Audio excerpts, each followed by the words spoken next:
कराची में डॉक्टरनि जी joint action committee पारां सिंध जे अस्पतालनि जी बहितर हालत, समूरनि अस्पतालनि में बुनियादी सहूलतूं, दवाउनि जी ख़रीदारी वक़्त ते ऐं करप्शन जो ख़ात्मो करण जो मुतालबो कंदे चयो आहे त हिक नाठी आहे जंहिं जे हथनि में सिहत खाते जो निज़ाम ॾिनो वियो आहे, उन अस्पताल खे तबाह कयो आहे। कराची प्रेस क्लब में प्रेस कॉन्फ्रेंस कंदे PMA अॻवान डॉक्टर पीर मंज़ूर, यंग डॉक्टर्स अॻवान उमर सुल्तान, डॉक्टर मोहम्मद खान शर, महबूब नुनारी, डॉक्टर कमर सुल्तान ऐं ॿियनि कराची प्रेस क्लब में प्रेस कॉन्फ्रेंस कंदे चयो आहे त मेडिकल यूनिवर्सिटीज़ जी हालत इहा आहे त उते वक़्ती VC कम कनि पिया जेके उन्हनि जी मर्ज़ी सां कम करे रहिया आहिनि। हैदराबाद में अखियुनि जी अस्पताल आहे, उन जो डायरेक्टर बि वक़्ती तौर मुक़रर थियल आहे। नवाबशाह में 8 सालनि खां हिकु ई शख़्स कम करे पियो। वर्टिकल प्रोग्राम 11 आहिनि, उन्हनि में अरबे रुपयनि जी बजट आहे, पर हेपेटाइटिस वधे पई, एड्स ऐं ॿियूं बीमारियूं बि वधी रहियूं आहिनि। बीमारियुनि ते ज़ाब्ते लाइ के बि क़दम न पिया खयां वञनि।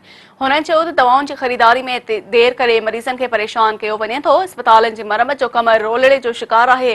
इंफ्रास्ट्रक्चर जो ख़्याल नथो कयो वञे। यंग डॉक्टर्स चयो त गुज़िरियल 12 सालनि खां जिन अस्पताल में पैरामेडिकल अमलो भर्ती नाहे कयो वियो, 70 बिस्तरनि वारे वार्ड लाइ रुगो 2 नर्सूं मुक़रर कयूं वियूं आहिनि। नर्सनि, पैरामेडिकल अमले, स्पेशल ऐं जनरल कैडर जे डॉक्टर्स जी खोट आहे, जंहिं सबबि ग़रीब मरीज़ परेशान आहिनि।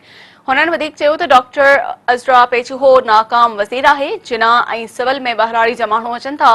ज़िले अस्पतालनि में CT स्कैन ऐं MRI मशीनूं न आहिनि। हलंदड़ माली साल पूरो थियण वारो आहे, पर अञा ताईं अस्पतालुनि लाइ दवाउनि जी ख़रीदारी नाहे कई वई।